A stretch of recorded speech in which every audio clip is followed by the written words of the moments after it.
Assalamualaikum warahmatullahi wabarakatuh. Ya, alhamdulillah kita bisa ketemu lagi nih di majelis ilmu ini. Wah, Masya Allah. Ya, dimana kita bisa ya bersama-sama belajar tentang Islam tentunya. Yang alhamdulillah ini difasilitasi ya oleh KSWI, Komunitas Smart with Islam.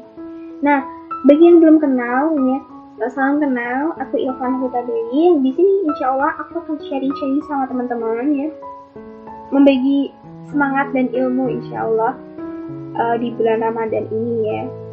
Ini bukan rutin pertama kali di tahun ini ya, kali Ramadan ya. Di sini pun aku pengen menyemangati teman-teman nih bahwa Ramadan ini ya harusnya tuh lebih baik dibanding tahun lalu. Harusnya Ramadan kali itu must be better. Walaupun masih di tengah-tengah pandemi yang gak. Tahun lalu nih teman-teman, kita kan udah melewati ya Ramadan di rumah aja ya. Dan mungkin banyak dari kita yang sewaktu Ramadan dulu tuh loyo-loyo gitu, banyak loyo-loyoan di rumah lihat-lihat karena di tengah pandemi ya, waktu pertama di tengah pandemi, habis itu mungkin kita yang nggak bisa ngapa-ngapain. Dan dalam konteksnya tuh kita nggak bisa ikut berjamaah ya, tarawih di masjid atau bukber mungkin ya kan. Tapi ini guys, aku punya pertanyaan ke teman-teman. Setiap tahun itu kan kita selalu berpuasa gitu ya, melaksanakan ibadah puasa ini. Nah, kira-kira nih teman-teman, berapa persen yang kita yakin puasa kita tuh nggak batal, baik secara pahala maupun secara syariat? Berapa persen ya kira-kira? 10? 50? Atau mungkin 100% yakin? Nah, dan juga kepikiran nggak sih bahwa Ramadan tahun ini tuh harusnya ya lebih baik dari tahun-tahun kemarin? Oke, silahkan pertanyaan-pertanyaan tadi ya untuk jadi bahan renungan buat kita bersama, dan boleh dijawab dalam hati ya. Kita renungin gimana Ramadan yang lalu, apakah kita tuh sudah yakin 100% ya, atau masih kurang banget gitu. Siapa tahu ya kita ngejalanin puasa setiap tahun itu hanya sekedar rutinitas tanpa bekas, bukan suudzon nih ya, bukan. Tapi maksudnya di sini kita jangan sampai aktivitas puasa kita yang selama ini kita lakuin itu tidak memberikan dampak pada ketakwaan kita. Padahal Allah Subhanahu wa Ta'ala menyampaikan dalam firman-Nya nih teman-teman, bahwa puasa itu adalah untuk meraih ketakwaan.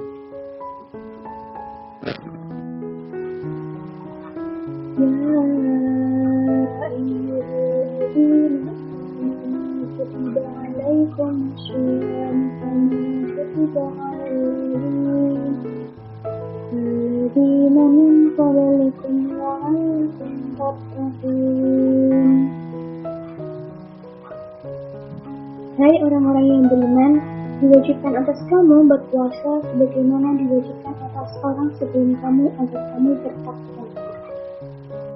Nah, selanjutnya nih teman-teman, ada poin selanjutnya nih yang aku pengen tanya sama teman-teman semua. Kenapa sih kita harus lebih baik?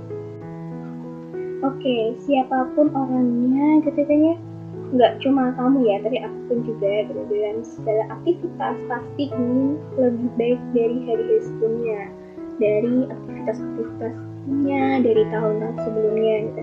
Wajar sih guys, wajar banget.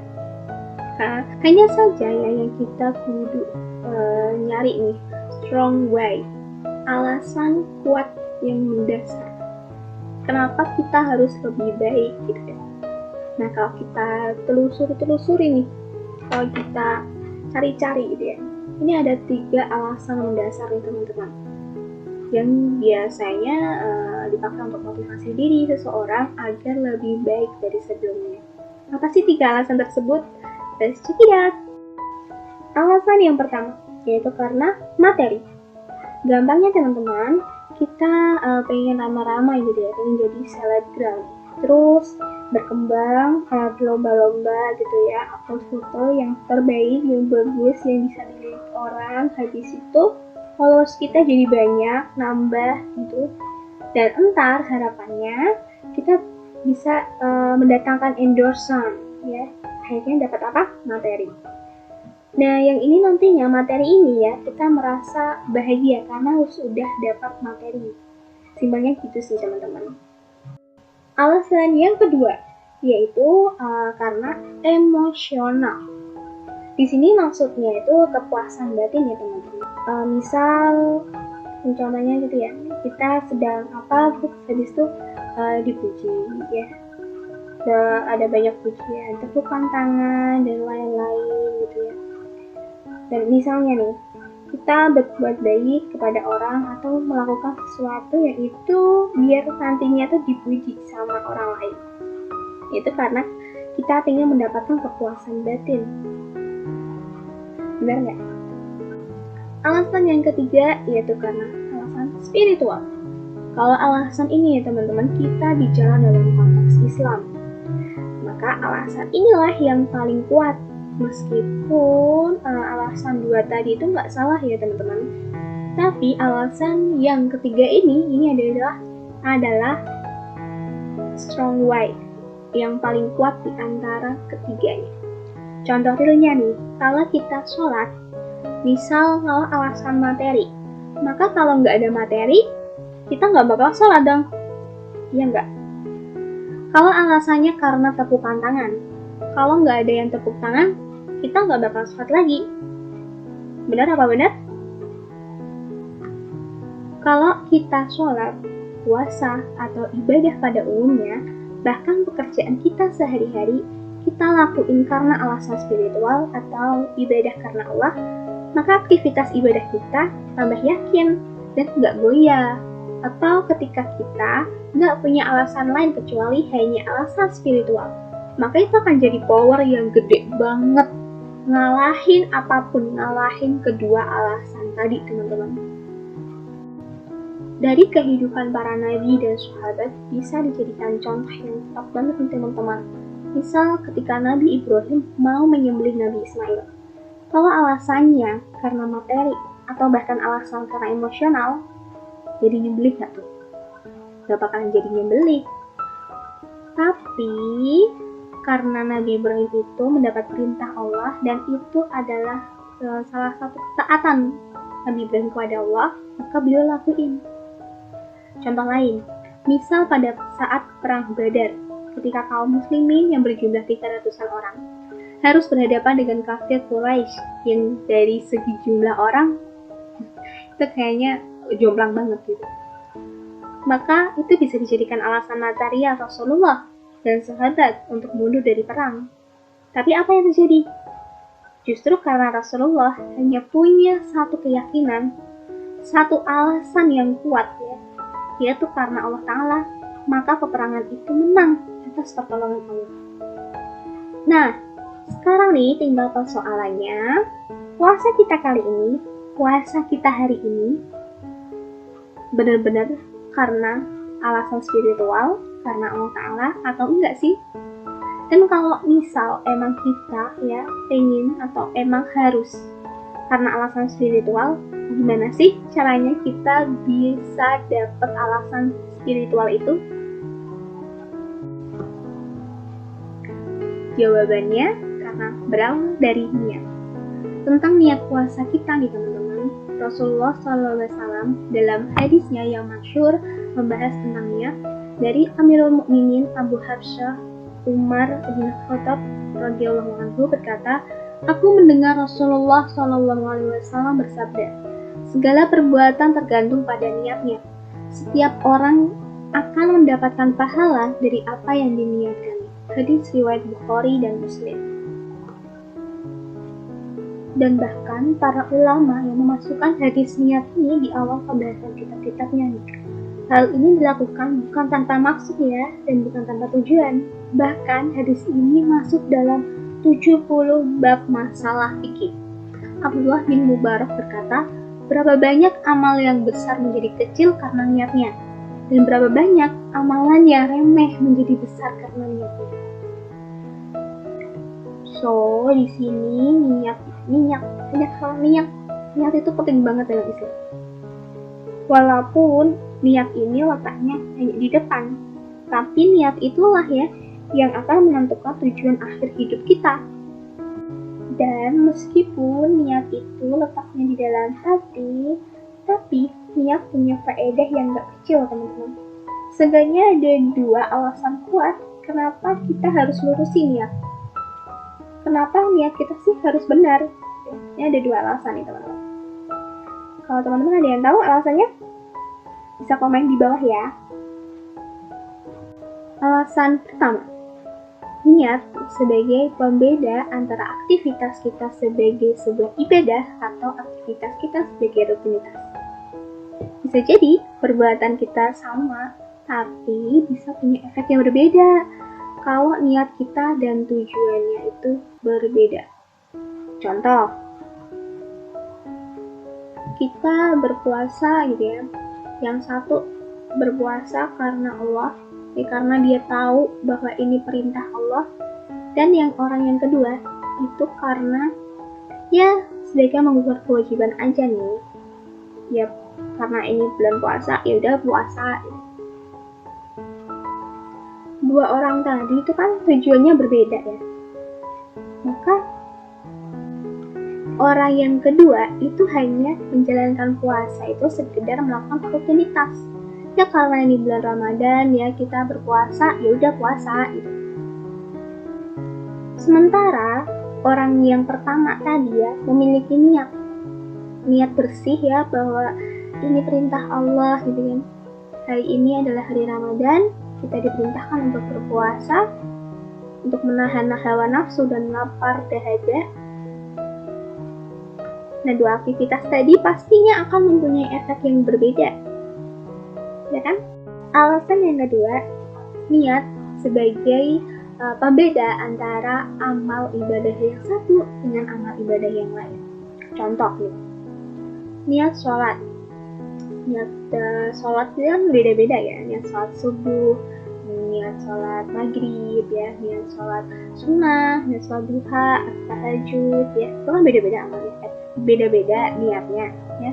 Meskipun itu sama-sama sholat nih, sama-sama mungkin kalau misalnya subuh itu kan subuh habis itu duha atau itu kan bisa 2 rakaat tuh, terus sama-sama rakaatnya sama, itu sama-sama wajib atau sama-sama sunnah, itu kan sama, itu kan beda-beda niatnya.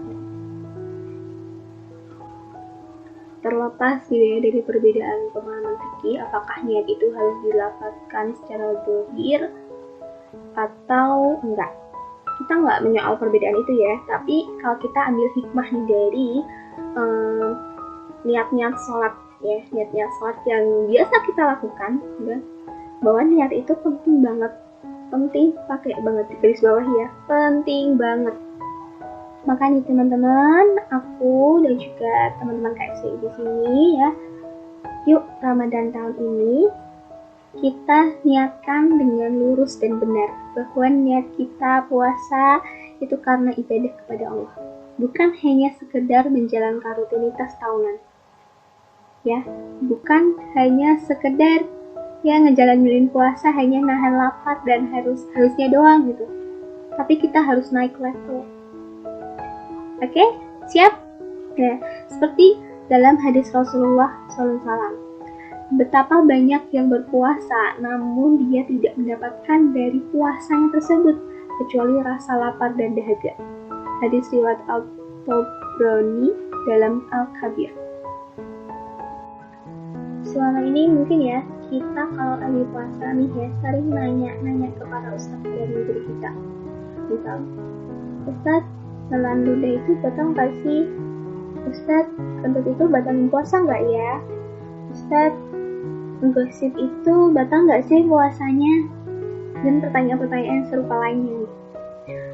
Mungkin teman-teman di sekitarnya yang menemukan fakta-fakta pertanyaan-pertanyaan itu Tapi bukan berarti nggak boleh ya nanya yang begituan.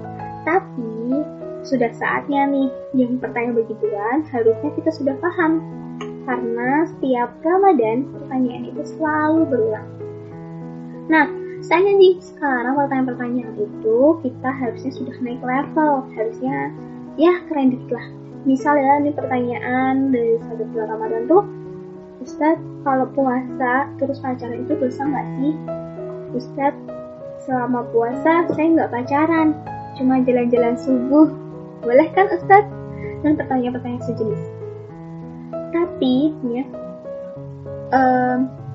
walaupun pertanyaan-pertanyaan itu ada gitu, mungkin ada atau berapa ya, tapi kan di sekitar kita juga menggambarkan ya pemandangan yang seperti itulah, yang dimana itu kan kita menjadikan Ramadan itu sebagai momen untuk soleh sesaat, untuk menjadi solehah sesaat, atau sering disebut STMJ, saum terus tapi pacaran tetap jalan. Duh ya, inilah nih ya yang mewakili puasa setengah level. Karuan aja kalau selama puasa ya masih perilaku kita tuh masih ya gitu-gitu aja gitu. Wajar puasa kita yang nggak membekas setelah Ramadan kelar. Nah di sini teman-teman kita harusnya tuh next up level, not half the level. Harusnya kita tuh udah naik level, bukan setengah level. Kita tuh kadang nggak ngeh ya bahwa ada dalam mindset kita tuh nggak benar, atau pola pikir kita tuh tentang ibadah itu nggak serak gitu, nggak benar gitu. Seakan-akan ya soleh atau jadi baik, hijrah, jadi mutakin itu hanya khusus di bulan Ramadan aja. Sementara 11 bulan lainnya ya itu berkebalikan. Ya serah-serah gue lah, dia mau tetap soleh apa enggak, mau tetap solehah atau enggak gitu. Nah, ini salah besar ya teman-teman. Itu justru menunjukkan bahwa pola pikir kita atau pemahaman kita itu sekuler, bukan Islam kafah. Terus Kak, gimana sih biar Ramadan kita ya solehahnya itu kita tuh biar nggak setengah level? Nah, mulai sekarang ya kita terapin. Yang pertama, kita harus usaha yang keras dan serius untuk memperbaiki mindset, pola pikir, pemahaman kita selama ini tentang Islam. Kalau misalnya selama ini kita memahami Islam ya hanya sekedar kulit luarnya aja, atau sekedar bungkusnya aja, atau kalau kacang itu kan ya ada isi dan ada kulit, kita cuma kulitnya aja nih, nggak sampai ke kacangnya ya. Nah saatnya nih kita bongkar itu semua, bahwa Islam itu way of life ya. Islam itu jalan hidup, Islam itu ideologi kehidupan, yang dimana Islam memuat aturan tentang ibadah, yakni hubungan kita dengan Allah. Islam juga mengatur hubungan kita dengan manusia yang lain, yang diatur dalam masalah muamalah, dan Islam juga memuat aturan yang hubungannya manusia dengan dirinya sendiri, yang diatur dalam masalah akhlak. Jadi Al-Quran dan hadis itu ya kalau kita perlu lihat lebih dalam lagi ya, isinya bukan hanya sekedar mengatur ibadah ritual aja teman-teman, tapi juga mengatur ya bagaimana kehidupan kita diatur dalam misalnya berbuat baik kepada orang, atau misalnya hukum haramnya riba, dan juga larangan berzina dan lain sebagainya. Itu Al-Quran dan hadis itu aturannya sangat kompleks ya, nggak cuma hanya mengatur ibadah ritual aja. Nah, sudahkah kita kafah ya dalam memahami itu semua? Nah, kalau belum ya, maka sekarang saatnya kalau bisa Ramadan ini jadi momentum buat teman-teman yang merubah diri menjadi pribadi yang baru, pribadi dengan mindset yang baru tentang Islam. Nah, yang kedua ya, biar kita tuh nggak setengah level ya, jangan merasa cukup hanya dengan belajar dari buku, Google di internet, nonton YouTube ya, atau ya sekedar dari media sosial ya, yang di situ misal isinya quotes gitu ya. Gak cuma dari situ, tapi ngaji yang benar adalah ngaji dengan sistem talaqiyah atau halakoh. yang di mana di situ terdapat seorang guru. Terus ya, kita harus rutinkan juga ngaji itu minimal seminggu sekali. Tentunya terstruktur dan revolusioner secara pemikiran. Gimana ya ngaji halaqah ini? Ya tidak hanya mendapat ilmu aja nih teman-teman, tapi di situ kita juga dibina taskif ya, dibina layaknya para sahabat radhiyallahu anhu. Yang kala itu ya di rumah Al-Aqam di Mekah bersama Rasulullah SAW. Dan ngaji seperti itu ya diniatin untuk ibadah ya, bukan untuk pinter-pinteran atau istilahnya hanya kepuasan intelektual aja, enggak. Kalau sekedar kepuasan intelektual, maka ngaji kita ya hanya akan menjadi formalitas, ya layaknya sekolah gitulah. Padahal ya ngaji atau dalam konteks halaqah ini ya bukan hanya sekolah tapi sebuah pembinaan. Yang ketiga, nah sebagai bentuk keseriusan dan implementasi ngaji kita seperti yang dijelaskan di poin 2 di atas, 2 yang tadi saya jelaskan, maka harus didakwakan nih alias disampaikan kepada yang lain, karena seperti itulah yang diteladankan Rasulullah SAW dan para sahabatnya ya, berdakwah. Dakwah itu sebagai implementasi dari ngaji kita ya, kalau kita ngikuti metode Rasulullah ya yang seperti dijelaskan 2 poin tadi, maka akan berefek nih pada perilaku kita ya. Kalau ngaji kita ya dengan berubah pemikiran atau revolution dakwah kita ya ke masyarakat itu nantinya juga merubah pemikiran nih teman-teman, bukan hanya sesuai selera masyarakat aja ya, alias bukan dakwah yang asal dapat tantangan, bukan dakwah yang asal jamaahnya ketawa aja, bukan, tapi dakwah yang berubah pemikiran dari sekuler yaitu jauh dari Islam menjadi Islam kafah, bukan Islam yang setengah-setengah. Teman-teman sobat KSI semua udah ready nih buat Ramadan kali ini Mas Be Better? Nah sebelum aku akhiri nih ya teman-teman, ini aku juga mau memberi informasi ya pada di KSI ini itu ada juga ya kajian yang di situ intensif ya, dimana kita nggak cuma belajar tentang Islam tapi kita juga dibina ya. Bagi teman-teman yang mau ya dan niat karena Allah pengen menjadi yang lebih baik lagi gitu ya, Mas Be Better, bisa banget kontak kita para admin, bisa salah satu kontak di admin atau bisa juga DM di Instagram ya, kalau misalnya pengen ngaji. Insya Allah kita bakal terbuka lebar gitu ya, pintu terbuka lebar buat teman-teman yang pengen ngaji gitu ya, yang dimana kita nggak cuma hanya mendapat ilmu Islam aja tapi juga dibina. Karena remaja KSI, remaja peduli memberi solusi. Cukup sekian dari aku, saya kembalikan ke MC. Terima kasih ya yang sudah mendengarkan dari awal sampai akhir. Nah bagi yang ingin ditanyakan, ya bisa ditanyakan di grup.